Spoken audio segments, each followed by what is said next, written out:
guys! Karon maghimo kog salad na pansit-pansitan. First try ni nako so ako yung suwat dyan kay nindot ko nun ni siya. So, wani siya pansit-pansitan. Ako ni siyang butangan og sibuyas, kamatis o pipino. So, ato nang start. Natay suka, asin o gamay nga kanang oil.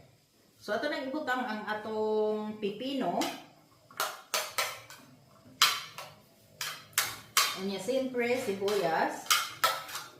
Unya ang kamatis.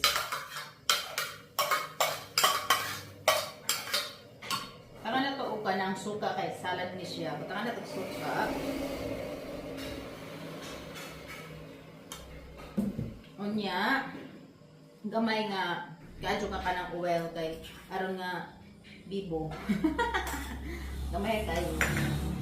Unya syempre natabutangan na to gamay nga asin para may lasa. Syempre, hindi pwedeng wala asin. Ano na, magic ra. Unya, butangan na to gamay nga black pepper para mayroon talagang maamoy na super bango. Unya, atong i-magic na halo to the maxing. Halo to the max. Oh, unya, mauna ni